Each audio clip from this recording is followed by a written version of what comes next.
Salut à tous et bienvenue sur Radio Cyclo, toujours au Brésil pour parler de ce Bikeman Origin Brasil, deuxième édition.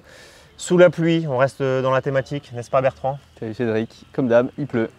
Comme d'habitude, une semaine très pluvieuse, on va en parler tout de suite avec Bertrand, il va nous raconter tout cela. Bertrand Berger, vous le connaissez, il a fait tous les Bikeman, ça y est, il a rempli son objectif, c'est officiel. Alors Bertrand, qu'est-ce que ça fait d'avoir terminé cette saison Ça fatigue beaucoup et content d'avoir fini. Hein. Ouais, content, fallait pas une huitième. Après celle-là, je pense qu'il fallait pas une huitième. Donc Bertrand qui a fait les 7 rendez-vous Bikeman de la saison, il y avait eu le Portugal, la Corse, le Bikeman France, le Bikeman X, le Bikeman Aura, le Bikeman Euskadi et le Bikeman Brésil. Quand tu vois toute cette liste, qu'est-ce que tu ressens? J'ai encore mal aux jambes, déjà, et de la fierté, parce que j'ai rempli mon objectif qui était de les finir les 7. C'était vraiment l'objectif principal, c'était les terminer, peu importe le classement, et je savais que c'était pas gagné d'avance, donc très fier d'avoir terminé. Donc ça c'était ton plan de départ, puisque c'est pas quelque chose qui est venu au fur et à mesure de la saison, c'était avant même la première épreuve, c'était ton objectif. C'est ça, à l'ouverture des inscriptions l'année dernière, je me suis inscrit au 7, directement. Voilà. Donc il n'y avait pas à tergiverser, c'était prendre le départ des 7 en tout cas, et essayer de voir la ligne d'arrivée des 7. Et alors comment ça s'est passé ce Bikeman Brésil, puisqu'on y est là au Brésil? C'était le plus dur de tous, donc c'était vraiment pour finir la saison, c'était le plus dur, le plus physique, autant mentalement que physiquement. On est allé au bout quoi. Il fallait vraiment se faire mal jusqu'au bout, jusqu'au dernier kilomètre, il fallait se faire mal. Donc là tu t'es fait vraiment, tu as eu la sensation en tout cas de te faire vraiment mal? Ah oui.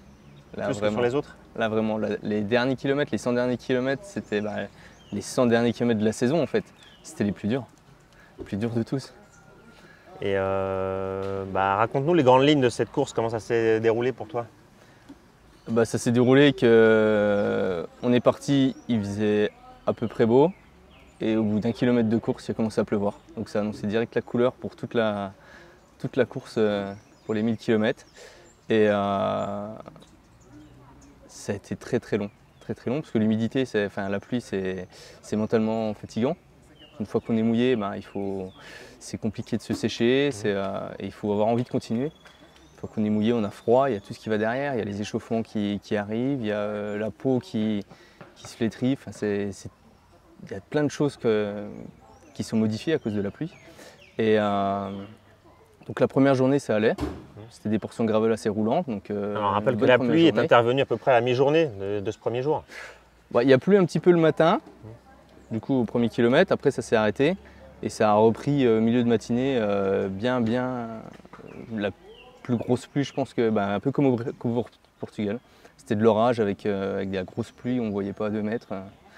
Et ça s'est pu arrêter. La différence, c'est que là, tu étais équipé par rapport au Portugal, tu avais pris tout ton matériel possible. J'avais tout prévu. Mais une fois ça n'empêche pas d'être mouillé. Ah non, au bout d'un moment, même tout ce qui est Gore-Tex et tout ce qui est Kawaii, ça devient humide à l'intérieur.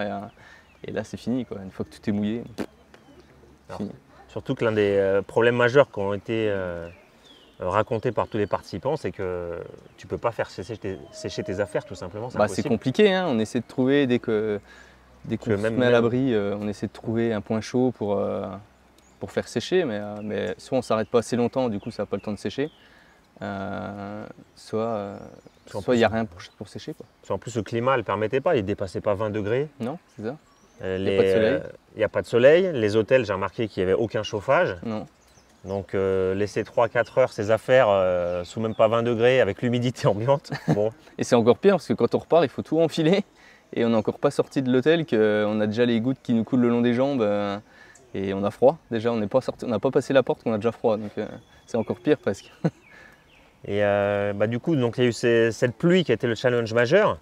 Et il y a eu beaucoup d'éléments tu as eu beaucoup d'obstacles en fait sur ta route, puisqu'il y a les pannes mécaniques et tout. Raconte comment ça s'est passé. Cette première journée, ça se passe sous la pluie, mais pas de gros problèmes majeurs. Tu arrives au CP1, il me semble. Dans les tout premiers. Deuxième au CP1, ouais. Et donc là, jusque-là, tout va bien. Premier, ouais. Tout va bien. Jusqu'au CP1, Bertrand arrive deuxième, il repart premier. Bon, il y a la pluie, ok. Ça, c'est le même problème pour tout le monde, mais jusque-là, tout va bien. Et ensuite? Tout va bien. Et ensuite, on descend le long de la côte, on remonte. Et les problèmes commencent à arriver la deuxième nuit, où forcément, avec l'humidité, avec tout, le matériel, il s'abîme. On a beau l'entretenir, mettre de l'huile, mettre des choses comme ça, à force, avec l'eau, ça abîme la chaîne, ça abîme les freins, ça abîme tout. Donc la chaîne casse, la deuxième nuit. Donc cassé en deux. Hein. Cassé, plus de chaîne. Donc forcément, en vélo, c'est un peu plus compliqué. Quand il n'y a plus de chaîne, il faut marcher. Et ça arrive à un endroit où tu es au milieu de nulle part ou tu es proche d'un... tout seul au milieu de nulle part à 1h du matin. Donc forcément, il n'y a pas de magasin de vélo. Et il est 1h du matin. Donc on a le choix. Sous la pluie? Sous la pluie, forcément. C'est trop facile sinon. Et du coup, je décide de continuer d'avancer, quand même, de marcher. Parce que tous les kilomètres qui sont faits, ils ne sont plus à faire. Donc je continue, je rebrousse pas chemin, je continue, j'avance. Donc ça dure combien d'heures comme ça? Jusqu'au matin, jusqu'à 7h du matin où j'arrive dans le petit village d'après. Et... Donc de 1h du matin jusqu'à 7h du matin, tu es sous la pluie en train d'avancer, de marcher. Voilà, je n'ai pas fait beaucoup de kilomètres, mais quoi. J'avance. Et il y a Axel qui me rattrape à ce moment-là, du coup, dans le petit village où je suis en train de déjeuner et en train d'essayer de trouver une solution, de voir s'il y a un magasin de vélo quelque part, etc. Et avec des locaux, on arrive à échanger avec eux et il y en a un qui se propose de m'aider et de me réparer la chaîne. D'accord. Donc je vais chez eux et ils me réparent la chaîne. C'est pas un magasin de vélo, mais avec un marteau et une disqueuse. Quelque chose que j'ai jamais vu encore de ma vie. Et même maintenant, je sais que c'est possible de réparer une chaîne avec un marteau et une disqueuse. Et donc comment il a fait avec la disqueuse En fait, il a coupé des petits bouts de... Il avait des mèches pour percer. Il a coupé la tête de la mèche, un peu plus longue que la largeur d'un maillon. Et donc, il a créé en gros des petits rivets. Et après, il les a mis. Après, avec son marteau, il a tapé de chaque côté pour justement que ça écrase chaque côté du maillon pour pas que ça ressaute, quoi. Et ça a tenu, je pense que c'est même plus solide qu'un attache rapide. Là, c'était indestructible après là, ça. Là, c'était indestructible. Je pouvais appuyer, il n'y avait pas de souci. Là, ça tenait. Hein. J'étais quand même pas rassuré, mais ça a tenu jusqu'à l'arrivée en tout cas. Et comme quoi, avec rien, on peut tout faire. Donc la chaîne est réparée, tu repars. Je repars. Donc voilà. là, on est à quel moment? C'est le deuxième jour? Ouais, c'est ça. On est kilomètre 480, je crois, quelque chose comme ça. Ouais. Et je repars. Axel part en même temps que moi. On roule ensemble et au bout de 20 km dans une descente, donc en fait mes freins, avec la pluie, les cailloux, pour pouvoir avoir du frein, en tout cas du frein avant, j'étais obligé de pomper une dizaine de fois sur le levier de frein pour que ça commence à freiner. Et il y a eu un virage qui était un peu plus serré et on est arrivé un peu trop vite par rapport à ma capacité de freinage. Et en gros, je me suis déporté vers l'extérieur, j'ai bloqué la roue arrière, ça n'a pas freiné, forcément il pleuvait de la pluie tropicale, hein. C'est la fin du monde. Hein. C'est flaque d'eau au sol. Ah oui, c'est ça, on ne voit pas à 2 mètres, je voyais à peine Axel qui était devant et on se déporte sur le... Pour nous en France, c'est une tempête. Voilà, c'est ça, ici c'est normal. Ici c'est normal, là chez nous c'est une tempête. Voilà. Chez nous on sort pas en fait quand c'est comme ça, et ici on fait du vélo. Et en fait je me déporte sur l'extérieur et là il y a un gros caniveau et je rentre dans le caniveau et je m'envole sur au moins quasiment 100 mètres quoi. Parce que vu que c'est mouillé, je glisse sur la route jusqu'au bout. Donc là à ce moment-là, je me retrouve au milieu de la route avec mon vélo 50 mètres plus haut, des bobos au coude, à la hanche, aux pieds et ma selle cassée. Je reprends le vélo, je regarde le vélo, ça va, mais par contre la selle, le rail de la selle a cassé dans la chute. Alors qu'est-ce que tu te dis? Tu te dis c'est fini pour moi, j'arrête? Non. Même pas? Ouais, non, je ne vais pas arrêter à la 7e, ça c'est sûr. Hein. Et ça a compliqué les choses sur la suite parce que du coup il y avait la selle qui était bien d'un côté et de l'autre elle était un peu bancale. Donc forcément j'ai eu des mal de dos sur toute la fin de course, mal au lombaire, j'ai eu mal au trapèze, j'ai eu mal partout sur la fin de course. Mais après voilà, c'est que du matos et tant qu'il n'y a que le matos. Et donc là quand tu constates les pannes, qu'est-ce que tu fais? Tu repars à pied ou tu arrives à monter sur le vélo? Non, je repars sur le vélo. Ah, d'accord. Mais la selle, elle devait bouger? Ah elle bouge, ouais. Elle bouge, elle s'est mise comme ça et elle était toute molle en fait. Et tu arrives à maintenir un équilibre? Ouais, difficile. C'était pas forcément facile toujours. Quand j'étais assis, je sentais que quand j'appuyais sur la pédale gauche, j'avais le pied la hanche qui partait un petit peu, mais ça va. Donc ça t'arrive, il reste combien de kilomètres à peu près à parcourir? 500, 490, voilà. D'accord, bon. Voilà, donc là tu sais que ça va être encore Je sais que ça va être dur, voilà, c'est ça. Et du coup, on continue, on repart et on va jusqu'au checkpoint 2, au CP2. Et donc avant ça, on monte la côte de Paraty. Ouais, l'ascension pavée là. Bien avant ça, c'était même le premier jour Paraty. Je suis décalé là, ça fait 4 jours que j'ai passé sous la pluie et je suis complètement décalé. C'est long. Après Paraty, on a une grande ascension pavée. Ouais. Et après, ça continue encore de monter. Donc la chute s'est faite après. Et il y a encore une montée pour le CP2, c'est ça. Tout à fait. Il y avait une montée de 10 km. Le CP2, c'est encore une montée assez raide avec du 20% et tout. C'est ça. Donc assez raide. Celle-là, elle passe bien. Elle passe facilement. Elle est longue. De nuit, il pleut. Mais je sais qu'en haut, il y a le CP2. Mais donc tu arrives au CP2, mais ton vélo est toujours pété là. On parle bah il sera pété jusqu'à la fin. Hein. Oui. Ça, spoil pas. Là, mais du coup, tu arrives au CP2. Ouais, mais ça va s'empirer après encore. Ça arrive. Voilà. Donc là, on est au CP2, on est le 3e jour. Ouais, c'est ça, 3e nuit. Mercredi soir. Ouais. Là, du coup, donc tu te poses là-bas. Je prends l'hôtel là-bas au checkpoint 2. Ouais. Parce qu'il faut que je regarde les bobos, parce que j'ai mal au coude, j'ai mal aux pieds. Ça a tapé, ça m'a enlevé le bois carrément de la chaussure. Et parce que ça a percuté quand même bien fort. Et j'avais mal aux pieds. Je me suis dit, j'ai peut-être quelque chose de cassé au niveau du pied. Mais bon, il n'y avait pas de bleu, il n'y avait rien, donc ça allait. Et, tu fais attention au classement à ce moment-là, parce que le classement est déterminant aussi quand même pour toi. Bah un petit peu, c'est pour ça que je suis parti quand même assez vite. J'ai essayé de me placer les premiers jours, parce que je voulais prendre de l'avance s'il arrivait des choses comme ça. Parce que quand il faut marcher, forcément, on se fait rattraper. Donc le premier jour, j'ai pris de l'avance. Ah tiens, il y a du soleil, faut en profiter. C'est quand même incroyable. Hein. Là, on est le lendemain de l'arrivée. Enfin, le lendemain de l'arrivée, pas de Bertrand, mais le lendemain de la fin de la course. Il n'y a pas eu un jour de soleil, pas un. Même pas 10 minutes pour nous. Mais le dimanche avant la course, déjà, il faisait du soleil. Et dimanche avant la course, il faisait beau. Et là, vous voyez, comme quoi, il y a bien du soleil à Sant'Antonio d'Upignal, mais c'était pas pour nous. Et c'est pour ça que le premier jour, j'ai pris de l'avance, je me suis placé. Comme ça, je savais qu'il y avait des ennuis mécaniques, des ennuis qu'il y avait quoi que ce soit par la suite. Et ben, j'avais de l'avance sur les concurrents derrière. Et là, sur des parcours comme ça, on peut vite créer des écarts. Si on roule un petit peu, en tout cas sur le début, on pouvait vite créer des écarts. Et donc au CP2, je me check le corps, je check le vélo, je l'essuie, je l'huile, etc. pour qu'il soit prêt à repartir le lendemain. C'est le reste cassé, mais ça, il n'y avait que ça de cassé. Donc ça, tu savais que ça serait jusqu'au bout pété. Voilà. Et puis c'était sur ce qui aurait pu être chiant, c'était plus un levier de vitesse ou un levier de frein cassé. Là, j'ai eu de la chance, il n'y a rien d'autre. Donc là, à ce moment-là, tu avais déjà passé beaucoup de difficultés, puisque sachant que le tronçon CP1, CP2, c'était 9000 mètres de dénivelé positif. C'est ça, 470 km. Ouais. Alors que le tronçon départ CP1, c'était environ 4000 de dénivelé, et le CP2 finish, c'est à peu près aussi autour des 4000. Ouais, mais c'était beaucoup de route entre le CP1 et CP2. Donc alors que là, c'était pas forcément le plus dur. Le plus dur, c'était le dernier. Voilà, après le CP2, c'est gravel. Voilà, on enchaîne avec la grosse partie gravel. Il faisait beau? Non. Je suis reparti à 4h30 et j'entendais la pluie sur le toit et j'avais pas envie de repartir quoi. Et il faut y aller. Et là on enfile le cuissard mouillé. Il faut se faire violence et il faut y aller. T'enfiles le cuissard mouillé?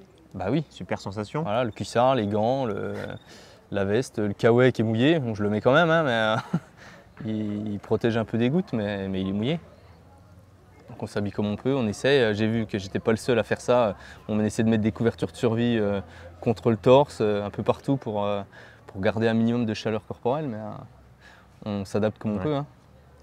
Et donc là, ça se passe comment ce dernier tronçon là? Eh ben, c'est très long, très long. La montée jusqu'au parc naturel, c'est interminable. Il y a quasiment 80 km en gravel en montée, avec des pentes souvent vers 20%. Donc, très souvent, ouais. Donc on marche dans la boue, on marche, on pousse, on essaie de rouler dès qu'on peut, mais c'est long. Moi j'ai mis 10 heures pour monter jusqu'en haut. Je suis parti à 4h30 et je suis arrivé à 14h30. Donc c'était très long pour faire combien de kilomètres? Même pas 80 km. Voilà, ça vous donne une idée de la difficulté. Hein. C'était très long. Et je suis arrivé en haut, on m'avait vendu un super panorama, et je voyais pas à 2 mètres. Voilà. Ouais, t'as pas été le seul. Non, moi non plus, j'ai pas vu à 2 mètres et j'étais sur la voiture de tête, j'ai rien vu. Voilà. Et c'est pas fini parce qu'après il a fallu enchaîner avec la descente qui était aussi en gravel. Ouais, et du gravel super engagé, vraiment des grosses pierres. Voilà. C'était une vingtaine de bornes. Hein. C'était bien 20 km, oui, au moins. Et des pierres et des trous, parce que les voitures qui passent au fur et à mesure, elles créent des trous partout en fait, donc c'est du zigzag entre les trous, les flaques. Des fois on passe dans une flaque, on prie pour que ça soit pas trop profond, qu'on ne se prenne pas un choc, un trop gros choc, et on ferme les yeux, hop, ça passe. Voilà. Donc il y en a certains, forcément, ça fait mal au bras, parce que ça percute bien dans le fond de la cuvette. Et les bras, ils font vraiment mal à ce moment-là. Mais bon, ça passe. Ça passe, il fait froid. Parce que du coup, on se refroidit à la descente. T'arrives en bas. J'arrive en bas, et j'enchaîne. Il y a une petite partie le long de la grande route et j'enchaîne. Donc là, les grosses difficultés sont passées. Maintenant, Voilà. c'est de la descente, tu as des petites bosses évidemment. Il reste 150 km, je crois. Il reste 150 bornes, mais les côtes à 20% en tout cas, c'est fini. Voilà. Du coup, je calcule, je me dis, avant minuit, ça devrait passer. Voilà. Donc là, tu penses que les problèmes sont finis? Je pense et j'espère. Ouais, surtout, ouais. J'espère que c'est fini. Je sais qu'il y aura des parties gravel encore un peu physiques, assez roulantes quand même. Donc moi, c'est ce que j'aime bien, les parties roulantes et en gravel en plus, c'est super parce qu'on se fait plaisir à jouer avec les trajectoires, avec tout. Sauf que dans un faux plat descendant sur route, une belle route avec un asphalte mais parfait, Formule 1, circuit de Dubaï. Et à un moment, ça fait une patte doigt et il faut prendre sur la droite. Et je regarde mon GPS pour être sûr que c'est bien à ce carrefour-là. Et il commence à faire nuit et j'ai nid de poule. Alors que l'asphalte était parfait depuis 5 km. Et là, je prends un nid de poule à 60 km/h et j'avais les mains en bas du cintre et j'explose mon cintre. Voilà, j'ai toute la partie du bas du cintre qui me reste dans la main. Donc du côté gauche. Du côté gauche, c'est ça. Ça se casse en deux. Ah, ça se casse en deux. Je me retrouve à plat ventre sur le cintre à 60 km/h. D'accord, donc tu perds l'équilibre. Je tombe pas. Je sais pas comment, mais je tombe pas. Okay. Et donc je me retrouve à plat ventre sur le cintre avec l'autre morceau dans la main, les doigts dans les rayons, à 60 km/h. Donc j'ai pris. Ouais. Enfin, ça n'a pas coupé le doigt, mais j'avais du sang bien sous l'ongle, ça a bien fait mal. Et l'autre main, elle a tout encaissé. Donc, en plus, c'est ma main où j'ai déjà eu des soucis par le passé, donc elle a tout encaissé. Et je ne tombe pas, par miracle. Je ne sais pas quel miracle d'ailleurs, mais je ne tombe pas. Ouais, c'est poisse ou chance du coup? Un peu des deux. Un peu des deux. Et je m'arrête dans l'abribus là sur le côté, parce qu'il pleut forcément. Donc je m'arrête dans l'abribus qui est 20 mètres plus loin. Et je crie tellement j'ai mal quoi. J'ai mal à la main, j'ai mal aux doigts, j'ai mal partout. Je viens vraiment de me faire mal là. Et du coup ça alerte les... Ah, donc là tu t'arrêtes, tu t'es arrêté. Ah, je m'arrête, ouais. Tu t'arrêtes et tu hurles. Ah, pendant 2 minutes là, ouais, c'était vraiment violent là. Tant que ça se calme un peu la douleur, là c'était vraiment dur. Mais c'est pas pour autant que je vais m'arrêter. Et les gens, il y avait des gens qui t'ont... Il y a les locaux en face qui m'ont entendu en fait et qui sont sortis voir ce qui se passait parce qu'ils se sont dit il y a un mec qui est en train de mourir. Et du coup, je vais les voir et pour leur dire que ça va. Voilà, que c'est juste des douleurs et qu'il n'y a rien de cassé, qu'il n'y a pas eu de chute, qu'il n'y a rien eu. Et alors déjà, ils me regardent avec des yeux grands ouverts parce qu'à cette heure-là, de nuit, je vais prendre une portion de gravel. Ils me disent que c'est trop dangereux, qu'il ne faut pas y aller. Donc avant de partir, je regarde mes lumières et je vois qu'elles ne tiendront pas la nuit en fait, au niveau de la batterie. Donc j'en profite chez eux pour recharger les batteries. Je reste bien une bonne heure et demie. Je recharge toutes les batteries, tout pour passer la nuit et je repars. Voilà. Donc, et c'est reparti pour la fin. Donc ça a été très très long par contre la fin. Donc là c'était le dernier... c'est le dernier tronçon, il restait 120 km je pense. Et c'était aussi le dernier gros problème que tu as eu. Là après tu as déroulé jusqu'à la fin. Je pense que j'en ai eu pas mal et que ça suffisait, il fallait rentrer. Ouais. Oui, bien sûr. Donc, les derniers kilomètres sont longs mais se passent sans souci majeur quand même. Voilà, c'est ça. Ça te permet en tout cas d'arriver à la ligne d'arrivée en un seul morceau. Exactement, la dernière côte, j'en ai profité, c'était la dernière côte de la saison. Ouais. Et bon, j'étais sous la pluie encore, hein, mais ça on n'a plus besoin de le dire, hein, ça paraît naturel et évident. Voilà. Tu le sens même plus, je pense. Non, bah non, j'ai oublié, donc je fais même plus attention. Et la dernière partie, là, les 5 derniers kilomètres, j'ai profité parce que je me suis dit, ça y est, c'est fini. J'ai fait les 7 et j'y suis arrivé. Donc c'était vraiment bonheur, quoi. Et soulagement et c'est ça que tu as ressenti au moment de passer la ligne d'arrivée. Qu'est-ce que tu ressens là, sur ces quelques secondes? Au moment de passer la ligne d'arrivée, les 5 derniers kilomètres, j'ai pleuré un peu, forcément d'émotion. C'était sur le vélo? Ouais, les 5 derniers kilomètres, là, j'avais plus besoin de pédaler, donc il n'y avait plus que ça à penser, à profiter.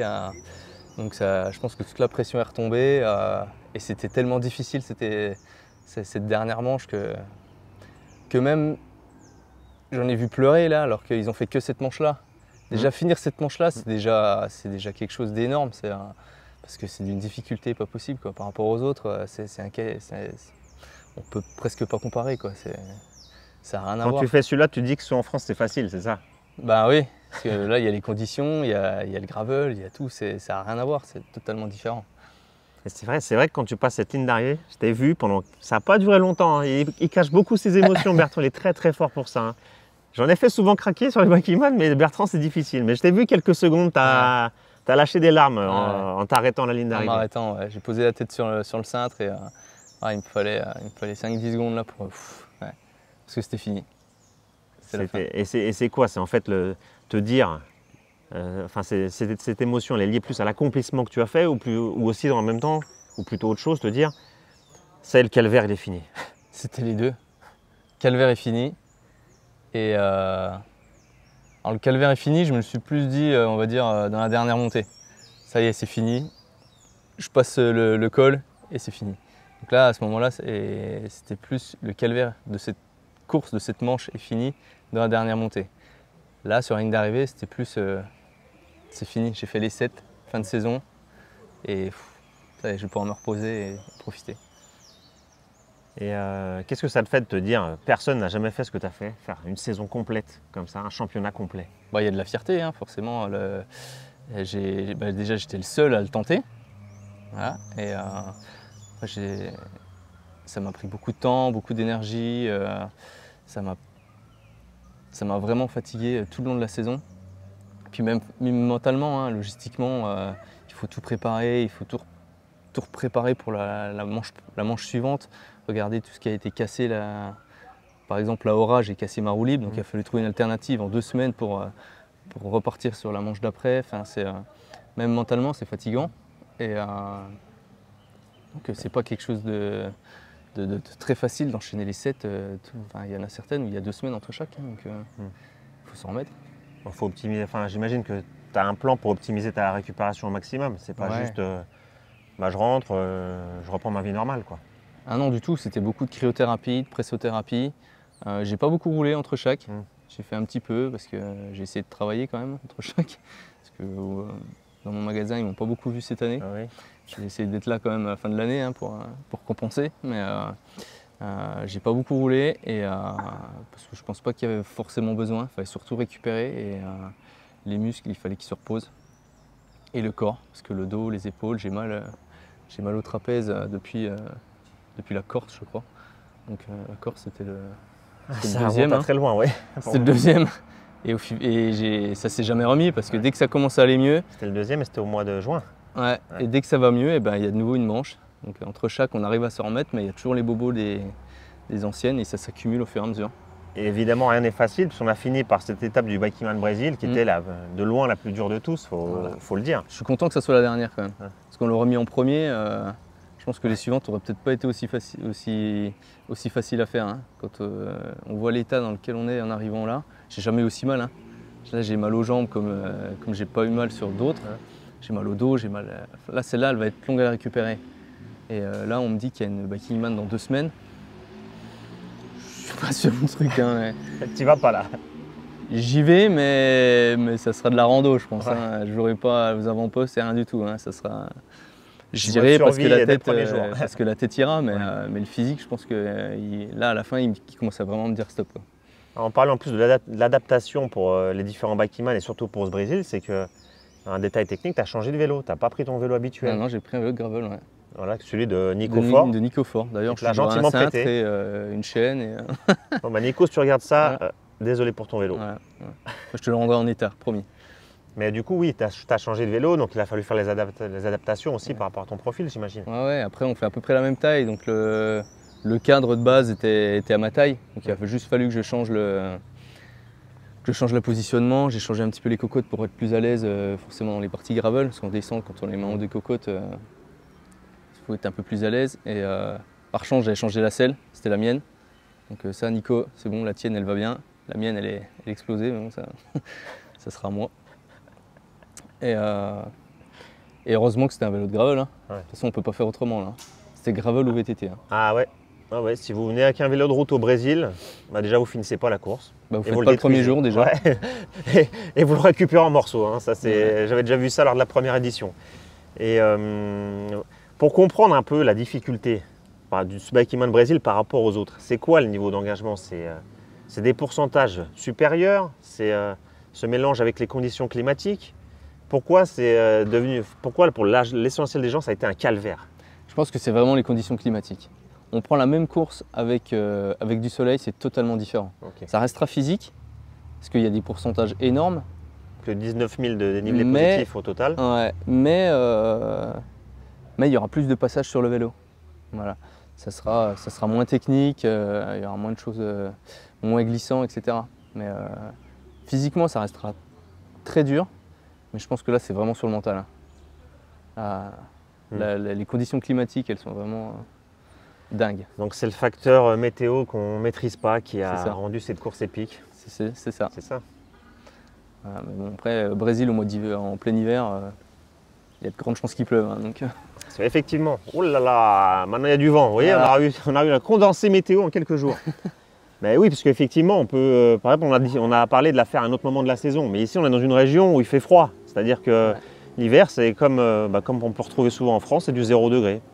Ah bah en haut, au parc, quand je suis arrivé au sommet du coup de la course, du parc national d'Itataya, 2500 mètres, j'avais 6 degrés je crois en haut, hein, alors qu'il était 14h30. Voilà, bon. Avec sous la pluie, avec l'humidité. Ah ouais. Donc c'est des conditions quand même climatiques extrêmes, hein, mais c'est ce qui a rendu ce défi aussi, ce qui donne de la valeur finalement à ce défi. Ah ouais. Il y a tous ceux qui ont réussi à atteindre la ligne d'arrivée. Bon, bah, la dernière question, c'est très simple. Est-ce qu'on te revoit sur un Bikeman, sur un vélo l'année prochaine, en 2023? Ça se peut, on verra. Ah, t'as changé de position, c'est marrant. Hein. En quelques heures, hein, les mecs ils passent la ligne d'arrivée. Ça sera pas le Brésil, c'est sûr. Ouais, même s'il fait beau, même si on le déplace à un autre moment. Mais après, il faut m'assurer par contre à 2000% qu'il fera beau. Ça, si on me dit qu'il fait beau, pourquoi pas. Mais... Traumatisé le Bertrand, mais il n'est pas le seul. Hein. Oh là là, si vous saviez. Mais bon, vous avez pu suivre ça sur les réseaux sociaux, j'imagine, pour ceux qui sont accros au Bikeman. Et pour finir en beauté, cette interview avec Bertrand, il nous a ramené toutes ses médailles, donc les 7 médailles obtenues de la saison. Montre-nous tout ça, Bertrand, elles sont belles ces médailles. Voilà. Ça a commencé par le Portugal, celle-ci, deuxième. Ensuite, tu as fini deuxième. Ouais, je fais deuxième au Portugal, c'est ça. Après un bel orage et une hypothermie. Voilà. Corse. Quel classement? 7e, je crois, au général. France. Bikeman France. Celui-là, j'étais un peu fatigué, du coup, je fais 27, je crois. X. Au général, 4. Gros morceau celui-là. Hein. Gros morceau celui-là, mais très beau. Ah, bien sûr. Aura, problème mécanique. Donc je sais plus comment je termine, 30 et quelques, je crois. Je suis allé au bout, c'est l'essentiel. Bah là, on commence à rentrer dans la phase où le plus important, c'était de les finir pour regarder le défi. Hein. C'est ça. Euskadi, très beau. Sûrement un des plus beaux, hein. Enfin, peut-être même le plus beau. Très dur, mais très beau. Exceptionnel, ouais, c'est vrai. Un des plus beaux de l'année, vraiment. Et le Brésil. Humide, voilà. Et c'est pour finir. C'est celle qui a le plus de valeur, la plus dure? Ouais, elles en ont toutes. Hein. Ouais. Différemment, mais elles en ont toutes. On va dire qu'elle a une saveur différente. C'est là, voilà, c'est la dernière. Et c'était vraiment le final en beauté, quoi. Très belle collection. Toute là. Ça fait son poids au final. Ouais. C'est un peu lourd à porter, mais c'est la classe.